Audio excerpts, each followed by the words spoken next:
Your views and comments are welcome on the program. Remember to like our Facebook page and our YouTube channel and be the first to see as it happens. Watching TV on the go.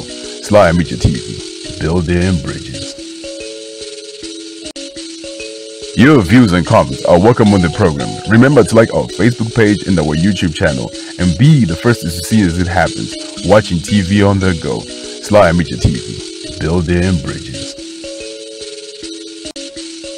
Your views and comments are welcome on the program. Remember to like our Facebook page and our YouTube channel and be the first to see as it happens. Watching TV on the go. Sly Media TV. Building bridges. Your views and comments are welcome on the program. Remember to like our Facebook page and our YouTube channel and be the first to see as it happens. Watching TV on the go. Sly Media TV. Building bridges.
Your views and comments are welcome on the program. Remember to like our Facebook page and our YouTube channel and be the first to see as it happens. Watching TV on the go. Sly Media TV. Building bridges.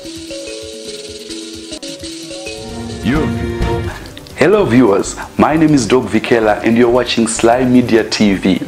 This is 2018, the year for the harmonized general elections in Zimbabwe.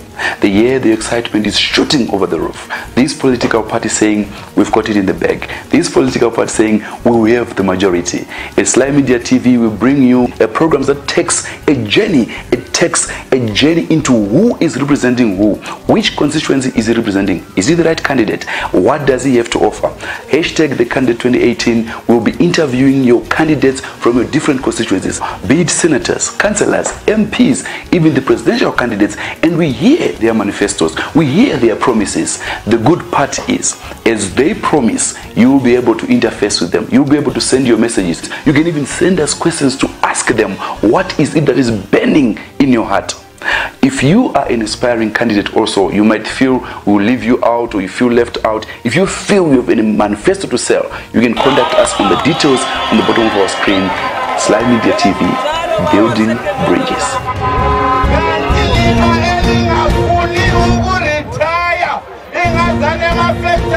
Hello viewers, my name is Doug Vikela and you're watching Sly Media TV. This is 2018, the year for the harmonized general elections in Zimbabwe. The year the excitement is shooting over the roof. This political party saying we've got it in the bag. This political party saying we will have the majority. At Sly Media TV we bring you a program that takes a journey. It takes a journey into who is representing who. Which constituency is he representing? Is he the right candidate? What does he have to offer? Hashtag the candidate 28. Very young must have been 25, 26. Ekoge isikipa sigaye masul.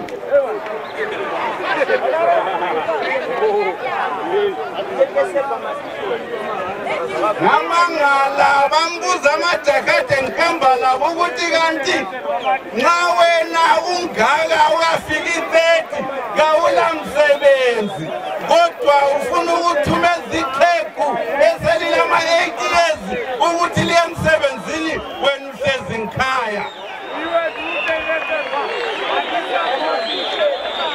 Chenja Maitiro yelizwe bano ufuna ukuhamba emsebenzini abalupheleyo abatsha bethengisa ama airtime benekhaya bekokoroza kodwa esiye emsebenzini uba kuchamisa silayo namhlanje so that we can bring to an end being led by abantu okumele babe kuma retirement home.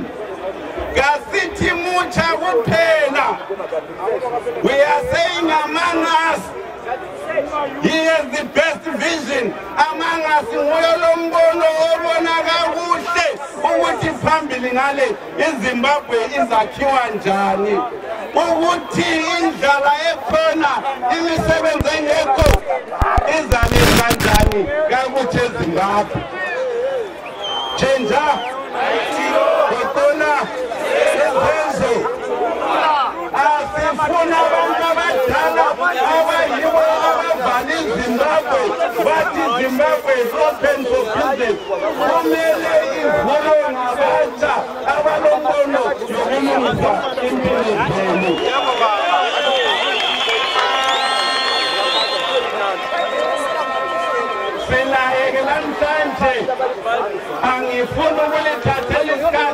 I don't want to break you because you all came to see our president, the man who will go to State House so that we can be free once again.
Interviewing your candidates from your different constituencies, be it senators, councillors, MPs, even the presidential candidates, and we hear their manifestos, we hear their promises.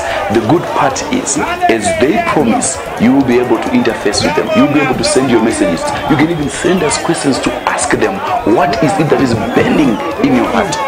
If you are an inspiring candidate also, you might feel we'll leave you out or you feel left out. If you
ndafara kuti mudhara Tsvangirai akatisiyira basa rafuta nyika yose.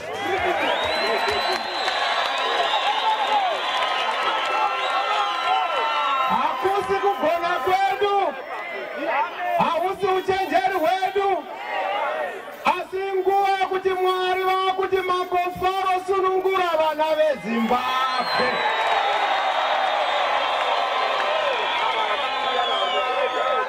Whether Mnangagwa anoda kana kuti hadi ungafuna angafuni sizamukipa kupe.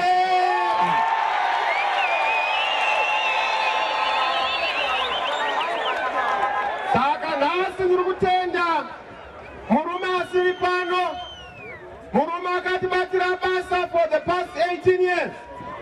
Murume akaramba ari consistent pakuti munyika muve neshanduko. Indodha lamadhodha, ikawe lamakawe, ubaba uTsvangirai. Ndiye murume akaita kuti musangano uno usvike pawasvika nyika iende mberi. Ngandibatsirei kurova maoko asitaini zano.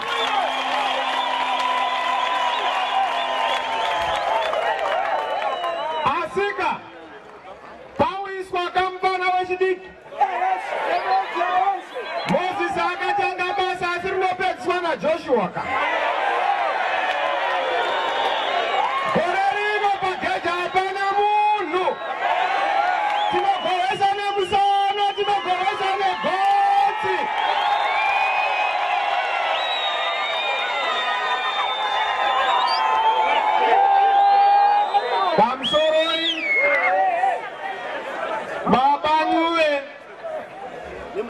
Professor Babakulu Tata Soni Piri Maikore Chawedwe Madzimai vachidziva vanotungamirira mayouth chairman weprovince yedu pano Njemunyama nevatungamiriri vemaprovinces ese ari kualliance nemaleaders ari kualliance vakuru vemakereke vari pano naona tine mapastors ndiyo kabineti yekudenga vanokanika mweya vanorapa mweya mabishops will honor you, will worship you. Madzimambo edu auya pano baba Duve nevamwe vese vari pano sialitonipa kakuru vosabhuku vonge vakona seyamukela welcome mauya tinotenda kuti muri pano ndoda kutendawo imi mese vagari vemuno muBainbridge imi muri kuno kumuromo wenyika imi maita mbiri yomuromo wakanuna dumbu rakazara zunhu imangonuniswa muromo munhu asina kudya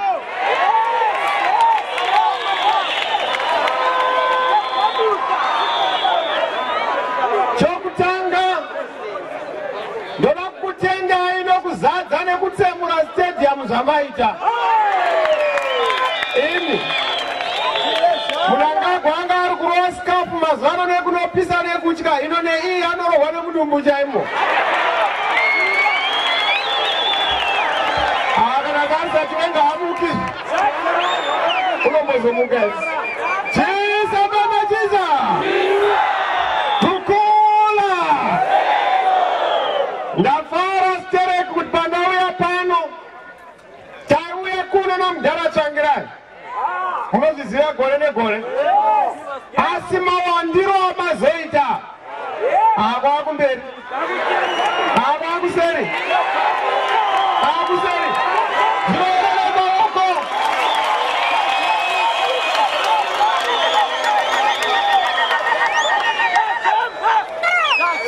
ndozvazvanga zvakaita patanga tiri kumatopo takaenda kukesi musi unonoyo chingani nemusi wechina Thursday takaenda futi kunorowa kunana Mzingwane takaenda paBalagwe pakaitwa mashura anoshamisa egukura hundi ndakaenda ikoko nokuti ndaida kunosumudzira nyaya yokuti munhu anogona kugadzira nyaya iyoyo munyika muno munhu wechidiki ane maoko akachena asati akambodeura ropa asina bakapo asina mutoro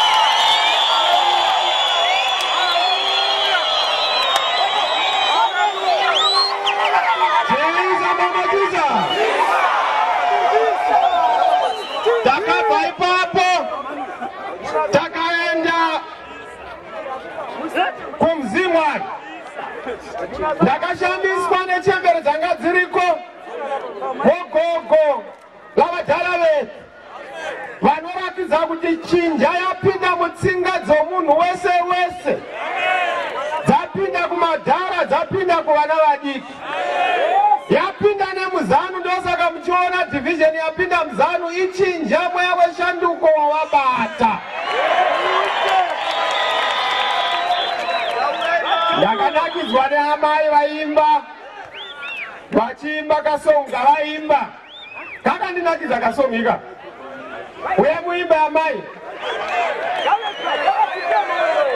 kosikana tiri parali ndeyokunakirwa patichipuwa gwara rekwatinoenda tasiyana nekuzanu kunonzi tsvimbo mugodzi munomanikidzwa kuno munouya free pamadiro aJodzina uchinakirwa mukati nokunze mufaro wakazara pamusoro nekuzasi nyasha dzakawanda kumunhu wenyika shuga ichidirwa munyika yeZimbabwe mufana wechidiki akatungamidzwa nemadhara achiteera handizvo here ndakafarira kasonga uchamisa mufano mngane chamisa sovotela yena.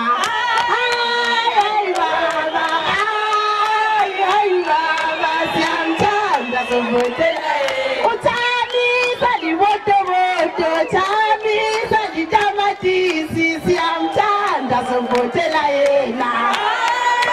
Ay baba, ay baba, siyamthanda sovotela yena. Sathumufana ku alayenzi wahamba wabuya nayo, siyamthanda sovotela yena. Ay baba, ay baba, siyamthanda sovotela yena. Umfana wami libotoboto, umfana wami litamatisi, siyamthanda sovotela yena.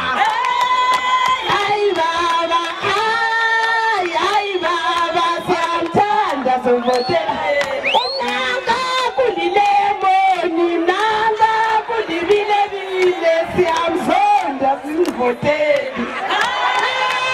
Ay baba, ay baba.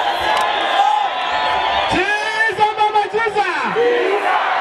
Ute umunanga kwa ibilebile. Ano wala zokuti je. Unokachizwa mangwanani ngwanani. Andizwere. Ndokutendai. Ndafara sere. Naona wana mama. We celebrate our cultures. Yes.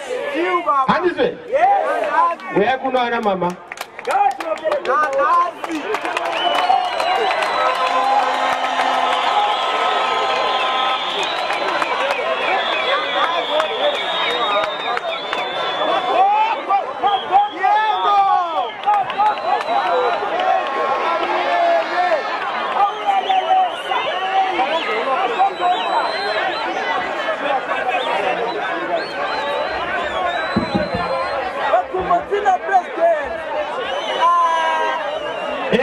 Tinoremekedza ndo vanenge vachifana kufambisa mberi tsika dzedu nemagariro. Ndo zvinhu zvatinoremekedza. Nyaya yeZANU-PF yakauraya tsika nemagariro enyika. Ndo saka vanhu vachiurayana. Ini pandinongopinda ndoda kusimudzira ndudzi dzese, marudzi ose, mitauro yose, vagari vose. MuZimbabwe ngafile kuti muZimbabwe. Nenu ndingarifamba zvakanaka.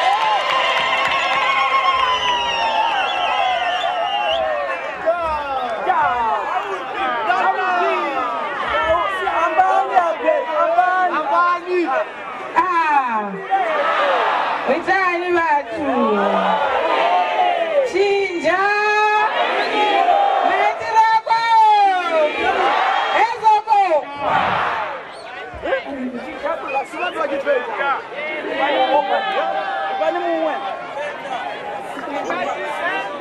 iye rejena ae iye ae ribabeda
Thank you very much. Ande muona kuti kutambirwa nekugamuchirwa. Munozoona were. Ngativarowere maoko.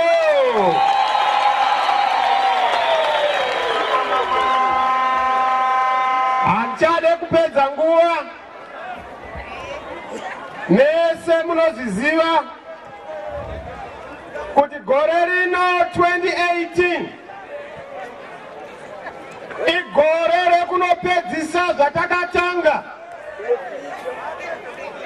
2018 yakafanana na 1980. 1980 takanotora nyika kubva kuvasveta simba lechichena tichitsveta kuvasveta simba lechitema.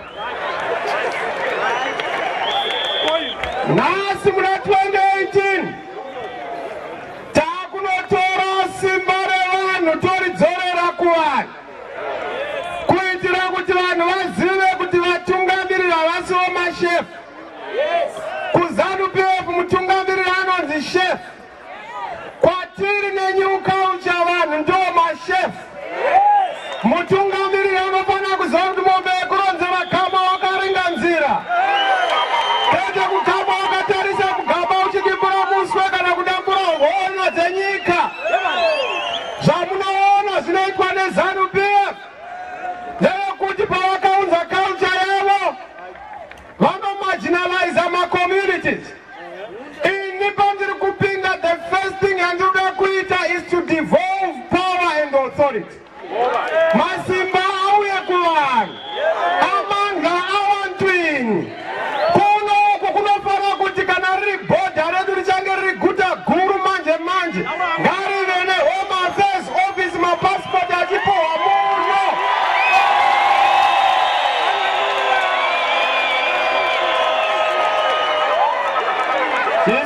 Tiza kukula ko vanhu vanoitireko kugwanja, ko vanhu vanoitireko kuBulawayo, ko vanhu vanoitireko kuHarare.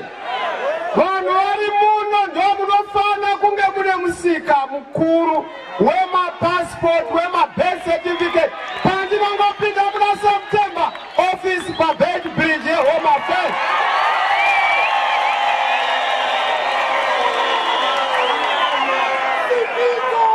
Devolution of power.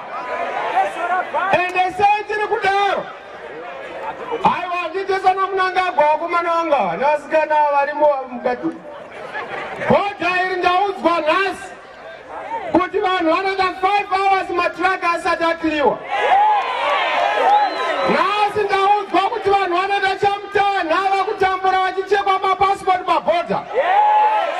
Ina handidi kana mwedzi ndipe vhiki asingadi kushanda kumba.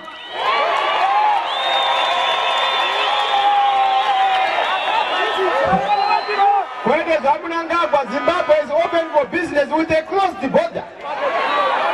Inovhurika business sei bhodha redu risina kuvhurika.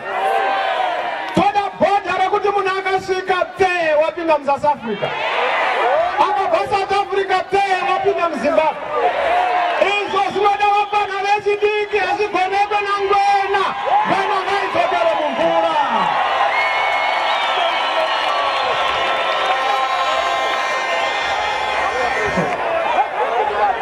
Chiza baba chiza. So ndezvipi zvatinoita? Ndataura nyaya yegovernance. Ndiri kuuya neinonzi e-government or iGov, intelligence government, yokuti masystems anenge akapfekana. Munhu ari kwaChirumhanzi, munhu ari kuPelandava, munhu ari kuMaruwa, kuBotopo anofana kuzikanwa kuti ari kugara muraini mani, mutupo wake chii, chaakatarisira chii. Musi unozvarwa mwana ngaapuwe birth certificate, ngaapuwe social security number, ngaapuwe license, ngaapuwe everything chaanoda pakurarama, a citizen number. Vakomana vanga havazive kuti munhu asvika 18 years ndiani, vari kusvika 18 years vari kusvika rini. Isu patiri kupinda tiri kuintroduce smart government. Smart government inorekodha kuti ava ne5 years ndiani, varuda kuenda kuchikoro ndevapi, tobva zvikoro zvinoenderana nenharaunda. Varuda kuenda kuchikoro ndevapi, varuda kuenda kuinvest ndevapi, vavakuda kunopinda mabasa ndevapi, tovaka maindustry. So I, Professor, patiri kupinda, we want to reverse the traffic of going South Africa inofana kunge yakudzoka kuZimbabwe. vanhu vekusouth africa vari vakuya kuzotsvaga muno mubike bridge city yasumuka ine mahigh rise buildings ine maairport yasumuka yakufamba zvakanaka ina meya yasumuka yakufamba zvakanaka inokuta kuti vatourism ichifamba kwete zvandanzwa kuti pavharwa mahotera rodi yanzi yakatsemuka pane hurumende krismasi ino hakuna munhu anononoswa pabhodha eminute long iyo iri kuuya iyo iyi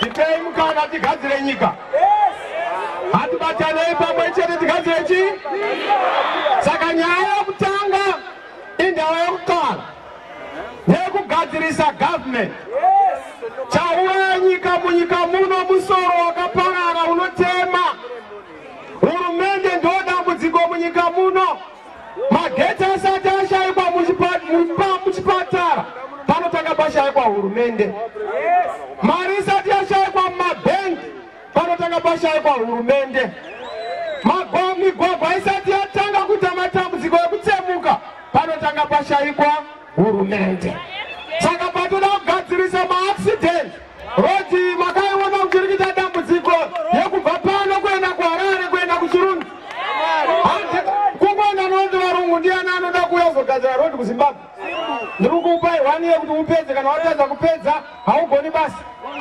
build operate and transfer gadzirai rodi inake hatiite zvedhabo kana jole ndezvo vanhu vakaparara ziya ini tiri kutaura spaghetti roads 8 dzinoenda 8 dzichiuya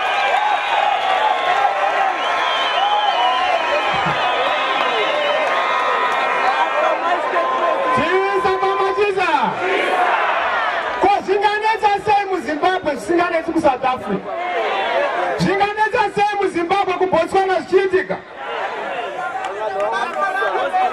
chisa mama chisa bukula izenzo saka tinogadzirisa musanyemerwa nachiwenga uya achikuudzai nhema dzekuti toda kurestore legacy chamunorestore chii if the legacy is poverty what are you restoring if the legacy is unemployment what are you restoring chaungatoita is to pass on legacy imi mane mileage yafamba vajara vangu zororai papinde vapana vechidiki vambokuroverai basa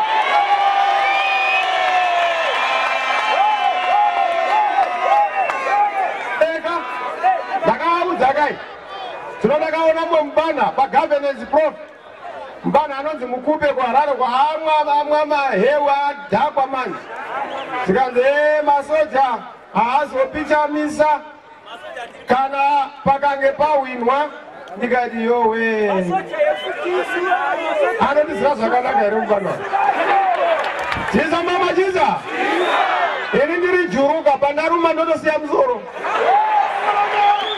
apa tiri kuzorora munangagwa mangwanani masikati mumvura mugomo pasi penyanza mubako pamusoro pemuti kana mumba chaimo tinomurova gore rino ndopakatakati hai handi yekusarudzo our soldiers are professional patriotic and peace loving wanzi vanhu vavhota anozati vanoremekedza zvinoda vanhu so we are expecting kuti slogani dzinoitwa nana mukupe hadziafekti masoja edu na masoja akapikira ndinoda zimbabwe neupfumi hwayo hwese sumuka zimbabwe vana mai nana baba ndimo mavari ndinoda zimbabwe neupfumi hwayo hwose sumuka zimbabwe handiswe saka masoja edu haazoite dambudziko nekunzwisisa kuti nyika kana yati taakuda kumbogera musoro hakusi kuuraya munhu hakusi kuchinja munhu musoro unoda kugerwa tive nenew hairstyle musoro watiri kugera kubvisa vamunangagwa wanga vane rasta tomboisawo kayoung stock ine bvudzi diki diki wachamisa woenda mberi toona kuzvinofamba sei a new look new policies a new program hamuna kanditarisa weni mukandituma paFrance apa ndichitaura naMacron handiti gejegeje. Mukandituma paSouth Africa ndichitaura naRamaphosa handiti gejegeje. Mukatunga Mnangagwa achienda kunotaura naMacron itikani.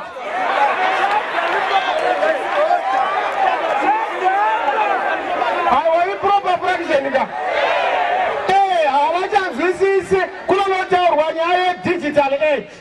Iye anonzwisa analog. Kunotaurwa nyaya wifi. Iye anenge achiti where's my wife. Zvinotosiyana.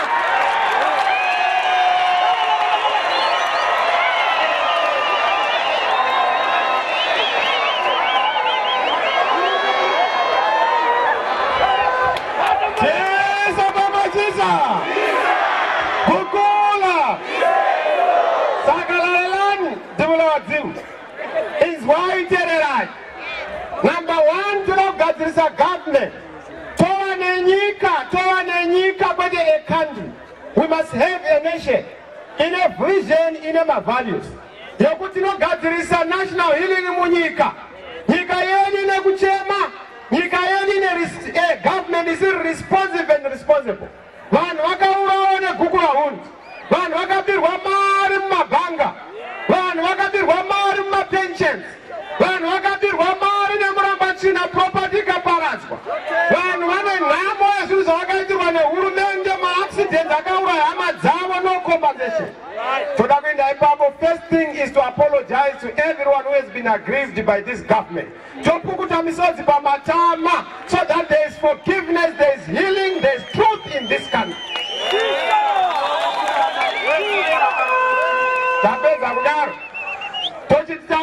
Next stage. Let us compensate people. My pensioners, ndikukuzivai nhamo yenyu. Ndozati vamwe muri kupuwa $80. Kana muchidati mari ikwire chigarai machengeta simba ramunaro momirira pana July. Monobatsira kuti mukomana wechidiki wamatungamidza auye kuzogadzira mapensions enyu.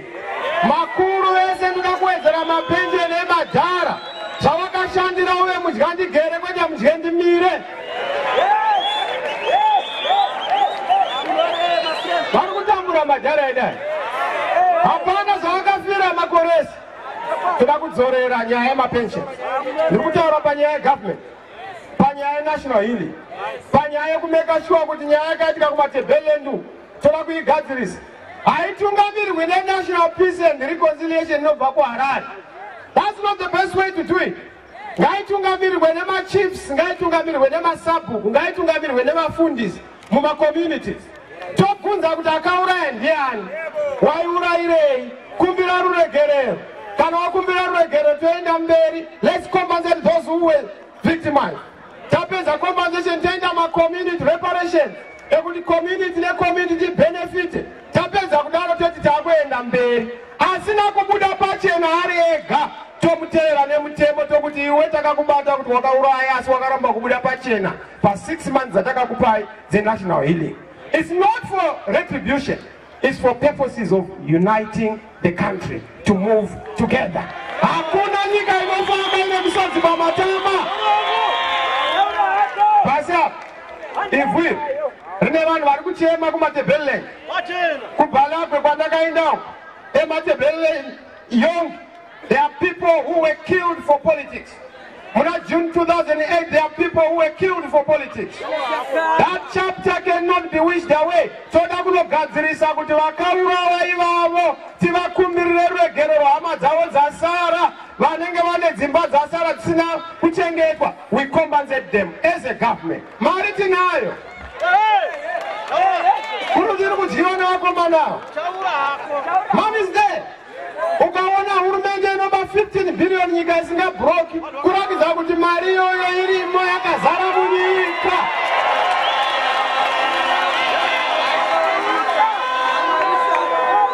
That is our agenda number one.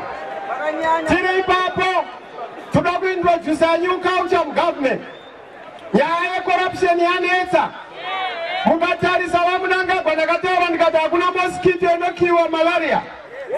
Hakuna munhu anogona kunoparadza chinhu chaanofarira. Hakuna chikorobho chinozvigeza. Chikorobho chinogezwa neakachibata. Vakomana veZANU-PF ndovakaunza dambudziko munyika muno. dambudziko harigadziriswi neakarikonzera. Ngena singazivi zvanga zvakaita nyika yedu. Yanga isiri kuchinemuka kere. Chisa mama. Gukula. Zenzo. Ndoona vakomana kubva 1980 vaingochukuchanemo. Obeta akabaru konzi Mborobauru. Ignasio akabaru konzi Mborobauru. Sebson akabaru konzi Mborobauru. Ndiriloya akandozvaza ndiri kutaura nditauri mazita evanhu. Chisa mama chisa. Asi munovaziva vanhu vane mari. Zvinoreva kuti vanhu vane mari ndo vari muhurumende. Maiwanepi mari? Yakabva kupi? Inyaya yokuti vatungamiriri vedu havana accountability. Ndakaona ngwena kuti kwanzi muofisi mangu ndo maakupinda anti-corruption commission. Professor, munoziona sei? Mukuru wapusa kuti ndakupinza kereke kunonamatwa ikoko.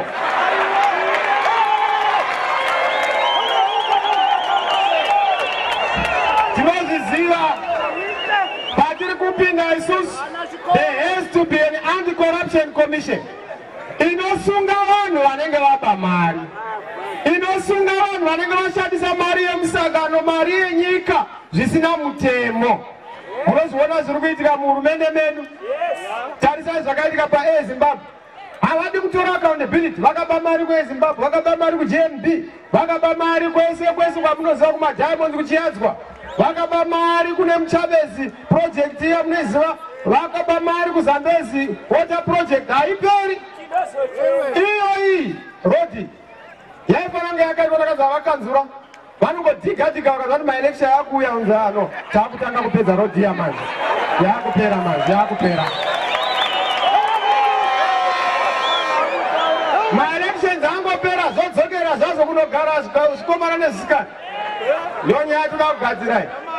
Hapana rodi haifari kupedza gore. Kubva muna January kusvika kuna December kana mune kambani inoronga maroads anofananga arohwa chimbi. Unozoiziva here Bed Bridge. Bed Bridge inosumuka kukanganwa kuti zvinhu zvakaoma sei munyika muno. Chisa mama chisa. Gukula. Izenzo. Hazvinyadzisi here kuti 38 years down the line tine one television station munyika. Hazvinyadzisi. One TV. Nyika ine vanhu vakangwara maprofesa nemadhokota chete mazhinji aindei nemaodzauka. Munovaziva ka handizovataurire mazita. Chisa mama chisa. Gukula. Imo muZimbabwe muno profesa mataitolo auraya nyika. Unoona une mukadzi womuprofita kwanzi my prophetess. Uri my prophetess kudii? Mukadzi wadhokota my doctoress. Nemukadzi wawindi by windiress.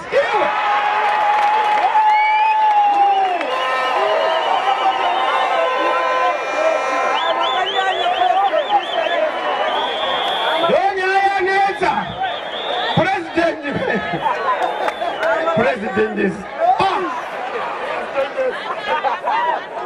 iyoyo nogadzirwa nyaya iyoyo. Ani mabasa ipapo. Chisa mama chisa. Gukula. Izenzo. Saka tinogadzirisa nyaya hurumende. President hafaniri kunge ari president anoshanda achifundisira vanhu. Ipo mandapinda muno mandimaona kuti hapana kana masoja. Masoja ndimi. Ukaona president akagadzirwa nemasoja kubva pamurizano kuti criminal. Criminal. Vanhu criminals around the president. It is the president who is the criminal. President anofana kusvikirika. President anofana kunge achiita kuti patinoita budget kutanga muna September pandiri kupinda. Budgeting has to be done per community. Ingatopinda musamba haimi kana muchiri kumashure ndaramo. Ndaramo ndapinda. Tapinda.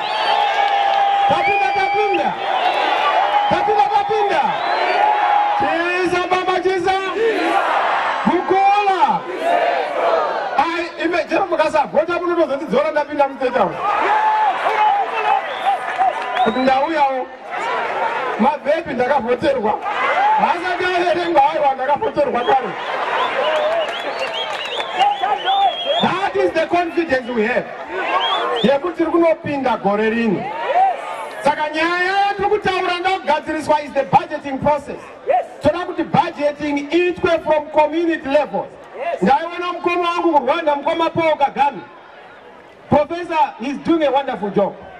Nakambatsira nyaya dze-ICT policy yake pananaenda nawo Mugabe kuGeneva atapirirwa namuroyera chirungu zika mfana ndiwe puyo. Tikana Mugabe mfana wangu ngati ndi mfana wachangira ine.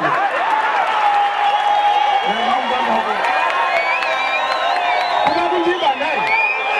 Masikati machena. Hamuna kumuzwe. Chesa mama chesa. So Kagame is doing a fantastic job. Makamuona zirikwa na Kagame anaita planning inaitwa at a local level for budgeting. Rwanda is never the same. It has changed completely. Because chinochinja nyika utungamiriri. Governance, governance, governance. Leadership ndeyatogadzira munyika muno toone a shared vision. Munanga gwari kuti upermit income economy by 2030 wakasara mudhara. 2023 Zimbabwe is going to be the jewel of Africa. And it later make sure the GDP yedu yawa moto unenge wakufamba chaba patiri kunana 18 billion kutanga kumsoro. Chakupa mafika patiri kulonja policy yedu in a week's time. Ndoba mchaona utakaronga. Hii super tiri kupinda meze mjano nyika yadirwa shuka. Nokutaura. Ile gazo wabata. Kumbafa bona zura mfaruwa shika. Kwete zopo gwene nyika kudaharwa nyika ya naka. Omwe yako nopana kukumangarira kunyika yadi. Poto yako nopana kukumangarira kunyika yadi. Jeza mama jeza. Mukula. Profu kalatade governance dabeza guys. Ma MP na makansela tuda kuchecha. Toda kuintroduce mtemo kuti munofana kuva right of recall. Kune ma MP anota akasarudzwa adzoki anozoya after 5 years. Ivaine mvumo yokuti MP asingadzoki kwamuri nakansela ngavaitwe recall vasati vapedza nguva yenyu. Mamuna mukoma Mohadhi kakuno. Mukoma Mohadhi. Regani musiye mwaranga ndrowa neshama. Iza mbaba jiza. Gukula. Izenzo. Number 2.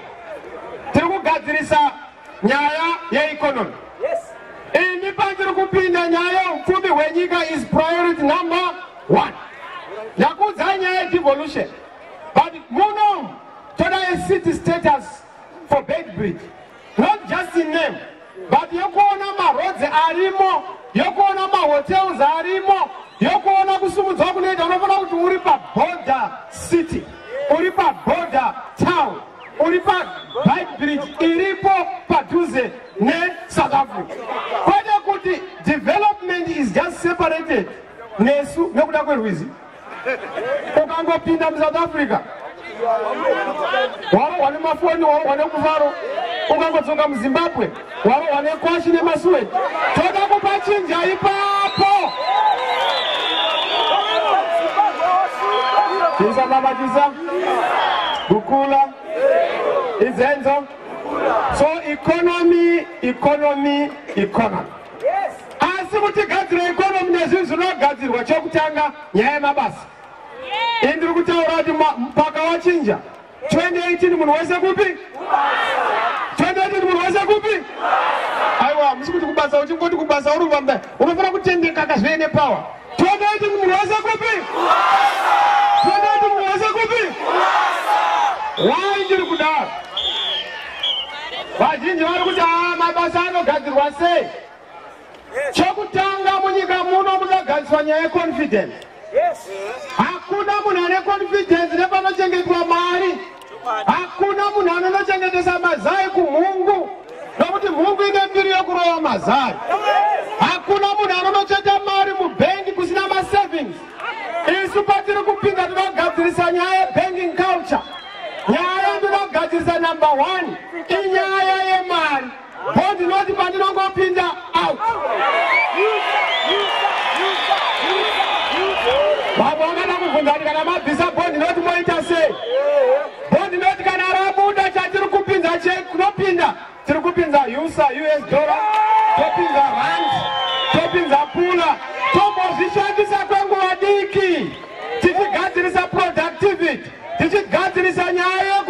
maindustry asumuke tochizodzokera kuzim dollar redu rinenge rine more power kudarika US dollar kudarika pound. Izvo zviri kuitika munyika muno.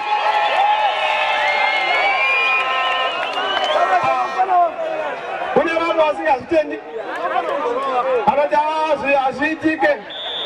Ndakambozvitaura muinclusive government munoziva. Ndikati nyika yose ichange ine maserofoni. Ndikati mubana uya akupenga mani. Ndikati maserofoni vanhu vari kutiyambera nemaserofoni amuziva. Chisa baba chisa. Kukula. Izenzo. Saka tinogadzirisa nyaya yeupfumi hwenyika. Manzwa nyaya dzemari kuti tichagadzirisa sei. Manzwa nyaya dzekuti tichagadzirisa sei kuno. Ndakazwa kuti kune vana diamond companies dziriko dzakavharwa. Vana Tulico vakavharwa. Iridium yakavharwa. Eshe kuti dzinovharwa sei pane vanhu. Izvozvo toda kuzvigadzirisa mangwanani. Tigadzire upfumi hwenyika so that the economy of the country is sorted. Chisa baba chisa. Bukula. Izenzo. Platinum. Vana Chroma dzichabudi munyika muno dzisina kuitwa final product of value addition. Nobody nyaya yose pa.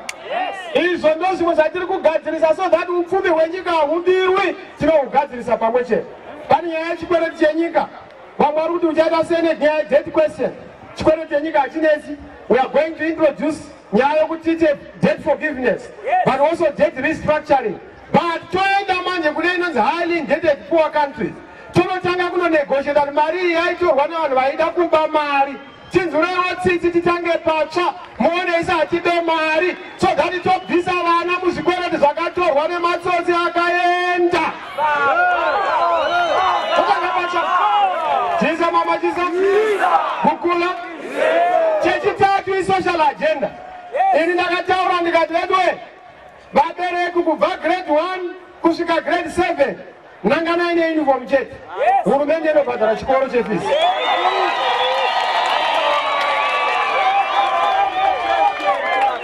Asi from 1 to 6 mozoonawo kuti mobata basa. Eka because haungangoitika kuti hurumende ite zvese. From 1 to 6 mbereko uyawo kana kwakuuniversity topa wana loni topa wana grant. Iwo zvabva kwauri hauchatamburi. Isu tichaziva kuti vana vanoda mabasa vangani. Vanofana kuenda kumaindastry vangani. Ndopa rakasiyana vakomana vedu veZANU-PF. Chisa baba chisa. Bukula. Izenzo. Sekutaura kwandakaita chembere dzedu neharahwa dzedu. Kana une 65 years and above. Tirikuda kuti upuwe a grand maenderano nekukura kwawaita. Sezviri kuitwa kuBotswana, sezviri kuitwa kuSouth Africa. Chisa baba chisa. Bukula. Izenzo. Kuma hospital. Mune hospital ere muno. Mungati hospital.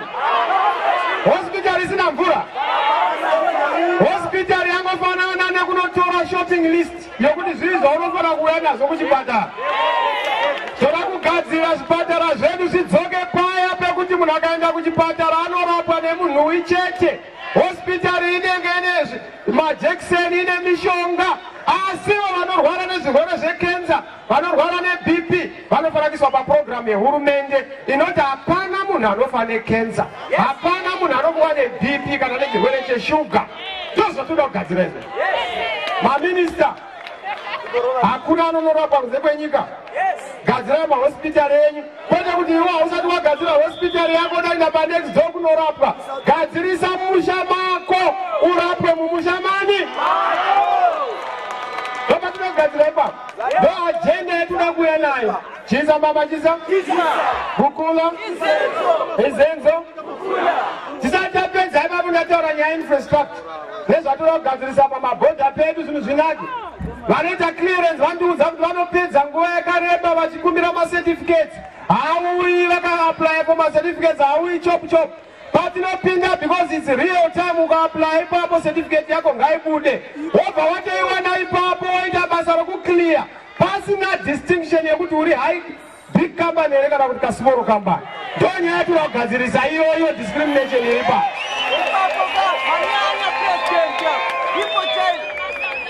ndataura ndikati tine social agenda. Nyaya imwe yatinogadzira patiri kupinda yakatikoshera inyaya yemadzishe nemasabhuku iri kumaruwa. Masabhuku ari kuchema nainjarana namambo pana vachiti hatisi kuwana mari yedu, tiri kupuwa $25 masabhuku. Ndikati ona zvakuitika pano. Patiri kupinda masabhuku anoda kuti aonekwe nekundoka maCEO emumaruzevha medu. Handiti? So ivavo nyaya tiri kuigadzira tofambisa programu yedu mberi. Chatoda kukuudza ndechekuti 2018 haisi election. 2018 is a life-saving effort. Musafunga tukuenda kuelection. Tukuenda kunozvinunura padambudziko renyika. Nyika yapinda pakaoma. Tikasagadzirisa dambudziko muna 2018 tadzoka panhamo yakaoma. Ndira kutaura chokwadi. Nawo Mnangagwa munopopwa semombe. Musateerera zvokuti Zimbabwe is open for business. Chisa mama chisa. Bukula. Izenzo. Ezoko. Isu toda kukuudzai. Patinoita pinda, Zimbabwe is best and safe for investment. Totaura kuti kana une mari yako unza munyika, torwa basa zvinozofamba pai zvakanaka. Pana andaenda kubasa era? Pana andaenda kubasa era? Chisa mama chisa. Bukula. Izenzo. So isu 2018 munhu wese kupi? Asi munhu wese dhora pai? Dhora pai? Kana usina dhora kureva kuti hauna hurumende. Toda hurumende iri kugadzirisa upfumi hwenyika tifambe pamwe chete. Ndonzwa vamwe vanoti haachamisa mupana wechidiki saka angazvigona here. Ndozvitadza sei? Ndozvitadza sei?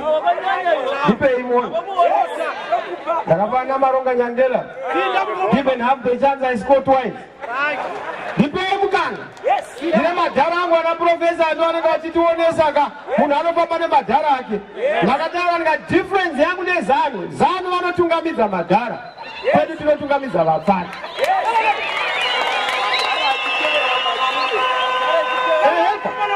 Kwete kuti vafana vakagara pasi pemuti madhara ari kutatarika negejo. Mnangagwa age yekuretire is 65 years. Munyika muhurumende imi mune 75. 10 years beyond the retirement. Makuya muchiri new dispensation. There can never be a new dispensation of the old. Chizororai mudhara Mnangagwa tipinde tirove basa tibatewo pedu. Kwete kuti makadzirwa naMugabe penyu moda kudyawo pedu. Siyai tirove pedu. Chisa mama chisa. Bukula. Izenzo. Eka. Ukaona kana tractor chayo. Ndaiwenga the Road Traffic Act professor. Inotaura kuti munhu ane 65 years haafani kudrive public transport ine vanhu vatatu. Kureva kuti wati kurei hauchafani kudii? Kudrive vanhu vakawanda. Zvino iwe unoda kudrive nyika yose. Instead yokuti uzorore unoda kudrive nyika. Ndara Mnangagwa ndipe state iwewe. Wotipaka mukana tofamba nenyika ka. Zvinhu zvofamba ndije. Chisa mama chisa. Bukula. Izenzo. Saka takwenda vazhinji muri kubvunza mubvunzo. Hatidirwi here? Vazhinji muri kubvunza kuti hatisi kunobirwa election here? Chisa mama chisa. Bukula.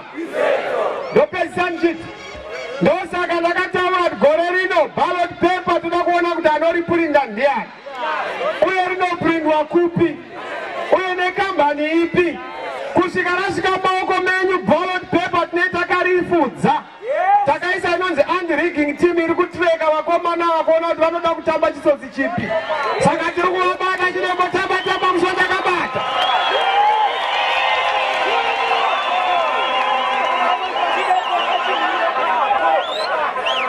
Zvino bhozi gudo haririmika haurioni rakabata badza kana musi umwe. Asi unongoriona raaguta mani. Chisa mama chisa. Kukula. Ndakamuona mudhara Mnangagwa haasi kunyanya kukambena bhozi wokutaura hana. Unongosvika kuti tadya nemhandu tadya ndikati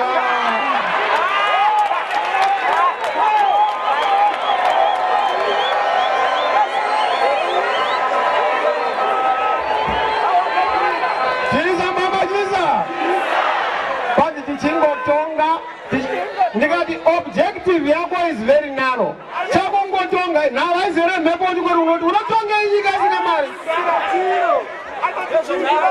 Iza mama chisa kukula mudhara wangu ndo vakambopota ndichimudzora paanenge orasika. Unongoziva kuti madhara angu aya anoda kupota achiroveredzerwa kuti zvinhu zvifambe zvakanaka handiti. Saka patiri kuenda muna 2018 musavhunduka. Handei tinovhota neuwandu hwedu. Toda kurova mudhara Mnangagwa 60% plus. Iye tomurova mebhari patoenda. Ndakaona vamwe vari kundivana mai mujuru handisi kuti vanosumuka here baba mebhi pazero chakuti papa. But game ndeyedu namudhara Mnangagwa ani munoziva. Takataka ndikati mai mujuru uyai kuno vamangoma uyai kuno vadhabengwa uyai kuno. Munhu nemunhu ngaachiuya tibatane tipedzerane nezvinhu izvi. Mindo haidi umwe chete inoda takaungana. Chidhoma chemusha hachitizisu nomunhu umwe choda musha waita dare. Ngatibatanei tivhingirire chidhoma chenyika.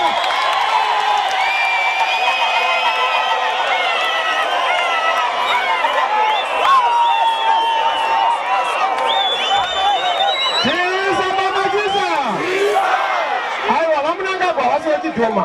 Nhamo ndo chidhoma chatirikutaura. Handi mabazaiva. Neuroko watinahwo tihugadzire patakuenda kusarudzo munozviziva. Endai munovhotera. Vakanyoresa kuvhota ndimbokuonaisa ndapedza zvangu. Onai makore, onai makore, onai vanhu venyu. Vakanyoresa kuvhota semutama wamakore. Shamisa here kana kuti Mnangagwa. Shamisa here kana kuti Mnangagwa. MDC Alliance here kana kuti ZANU-PF. MDC Alliance here kana ZANU-PF. Chisa baba chisa. Hera basi. Dzokerai kumba. Vasina kuuya movakurudzira vasina kunyoresa kuvhota. Gore rino nderekupedzerana nemudhara. Ndakanzwa kuti sarudzo muna July kupera kwake. Ndikati zvirati chando chaakunopera. Ndakune chando zvingamuomera kuti chando chiri kumurova oryiwa kuti maelection zvoda kodziya awane mafambiro. Chiza mama chiza.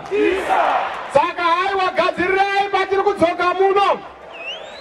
Tiri kudzoka muno kuzopemberera makore ekuti taane Zimbabwe itsva nemutungamiriri mutsva nehurumende itsva nemari itsva neupenyu hutsva.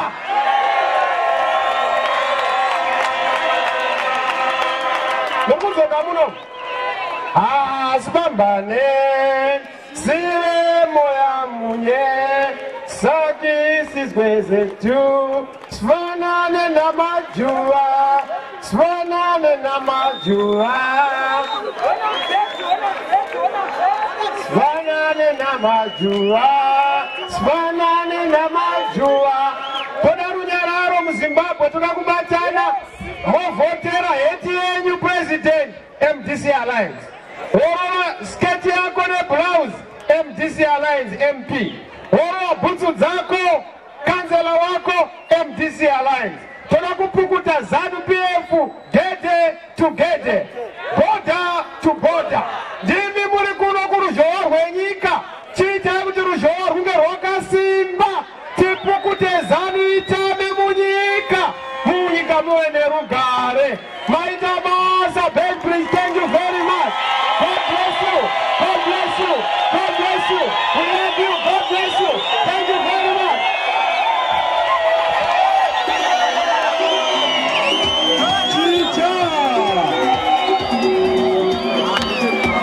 Zara tidi zara wautei vafetere achamisa zara tidi zara wautei vafetere achamisa zara tidi zara wautei vafetere achamisa zara tidi zara.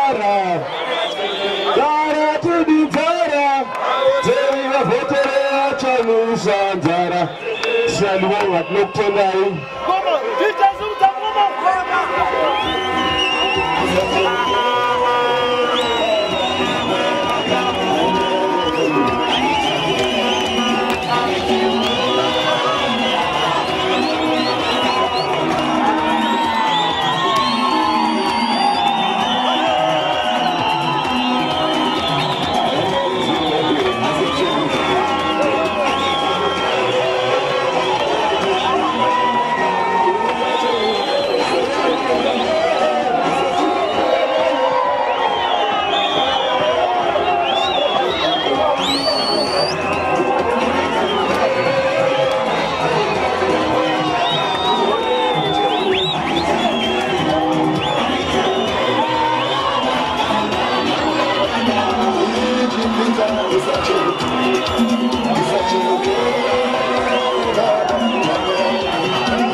Welcome on the program. Remember to like our Facebook page and our YouTube channel and be the first to see as it happens.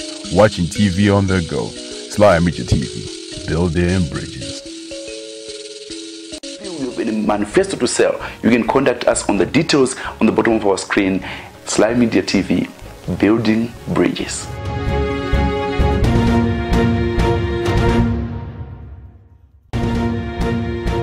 Hello viewers, my name is Doug Vikela and you're watching Sly Media TV.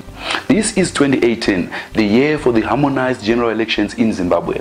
The year the excitement is shooting over the roof. This political party saying we've got it in the bag. This political party saying we will have the majority. At Sly Media TV we bring you a program that takes a journey. It takes a journey into who is representing who. Which constituency is he representing? Is he the right candidate? What does he have to offer?